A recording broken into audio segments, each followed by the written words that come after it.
ಆತ್ಮೀಯ ಬಂಧುಗಳೇ, ಇದು ಬುದ್ಧನ ಜೀವನದಲ್ಲಿ ಬರುವಂತಹ ಘಟನೆ ಅಂತ ಹೇಳ್ತಾರೆ. ಆದರೂ ಒಂದು ಅದ್ಭುತವಾದಂಥ ಸಂದೇಶವನ್ನ ನಮಗೆ ಕೊಡುವಂತ ಘಟನೆ. ಒಂದ್ಸಾರಿ ರಾಜಕುಮಾರಿ ವಾಸವದತ್ತ ಅಂತ ಇದ್ರು. ಅವಳ ತಂದೆಗೆ ಒಂದು ಆಸೆ ಇತ್ತು, ಏನಂದ್ರೆ ತನ್ನ ಮಗಳನ್ನ ಗೌತಮ ಬುದ್ಧನಿಗೆ ವಿವಾಹ ಮಾಡಿಕೊಡ್ಬೇಕು ಅಂತ ಆಸೆ ಆಯಿತು.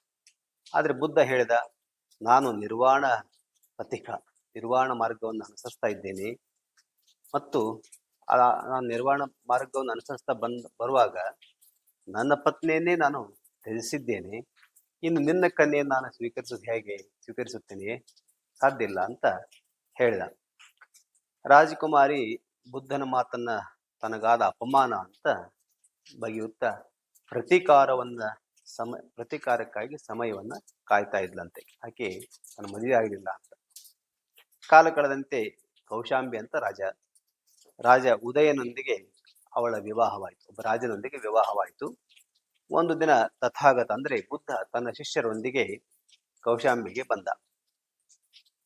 ಅವನು ಬರ್ತಾ ಇದ್ದಾನೆ ಅಂತ ಸುದ್ದಿ ಗೊತ್ತಾದ ತಕ್ಷಣ ರಾಜಕುಮಾರಿ ಕೆಲವು ದುಷ್ಟರಿಗೆ ಹಣವನ್ನು ಕೊಟ್ಟು ತಮ್ಮ ರಾಜ್ಯದೊಳಗೆ ಬುದ್ಧ ಹೋದಡೆಯಲ್ಲೆಲ್ಲ ಅವನನ್ನು ತಿರಸ್ಕರಿಸಬೇಕು, ಅವನಿಗೆ ಒಪ್ಪಟವನ್ನು ಕೊಡಬೇಕು ಎಂದು ಆದೇಶಿಸಿದರು. ಅವರು ಹಾಗೆ ಮಾಡಿದರು. ದುಷ್ಟರೆಲ್ಲ ಸೇರಿ ಮಾಡಿದರು. ಬುದ್ಧ ಹೋದೆಡೆಯಲ್ಲೆಲ್ಲ ಅವನಿಗೆ ಬಹಳ ಅಪಮಾನವನ್ನ ಮಾಡಿದರು.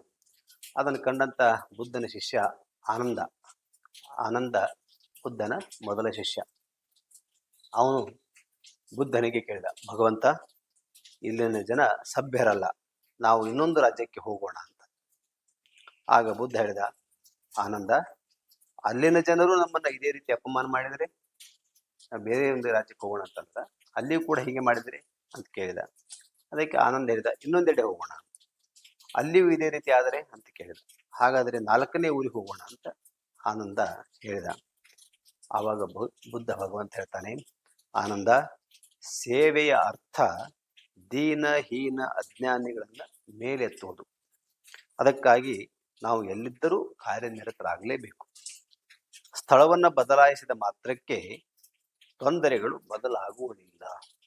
ಆದ್ದರಿಂದ ನಾವು ನೋವು, ತೊಂದರೆ, ಅಪಮಾನಗಳನ್ನ ಔದಾಸೀನ್ಯದಿಂದ ಕಾಣುವುದು ಒಂದೇ ಉಪಾಯ ಎಂದು ಬುದ್ಧ ಅನುಕಂಪೆಯಿಂದ, ಕರುಣೆಯಿಂದ ಆನಂದನಿಗೆ ಆ ಮಾತನ್ನ ಹೇಳಿದ. ಬರುವಂಥದನ್ನ ಸ್ಥಳವನ್ನ ಬದಲಾವಣೆ ಮಾಡೋದಿಲ್ಲ, ನಾವು ಅವುಗಳನ್ನ ಉದಾಸೀನ ಮಾಡಿದರೆ, ಬರುವಂತಹ ಅಪಮಾನಗಳನ್ನ ಮಾಡಿದರೆ ನಾವು ಅದರಿಂದ ಪಾರಾಗಬೇಕು ಹೊರತು ಸ್ಥಳವನ್ನ ಬದಲಾವಣೆ ಮಾಡೋದ್ರಿಂದ ಆಗುವುದಿಲ್ಲ ಅಂತ ಹೇಳಿ. ಹೀಗೆ ಇದೊಂದು ಮಾರ್ಗ, ಔದಾಸೀನ್ಯ. ಪ್ರಪಂಚದ ಬಗ್ಗೆ ನಮಗೆ ಇರಬೇಕಾದಂತ, ಪ್ರಪಂಚ ನಮ್ಮನ್ನು ಟೀಕಿಸುವಾಗ, ಅಪಮಾನ ಮಾಡುವಾಗ ಅದ್ರ ಬಗ್ಗೆ ಔದಾಸೀನ್ಯವನ್ನ ತಾಳ್ಬೇಕು ಅಂತ.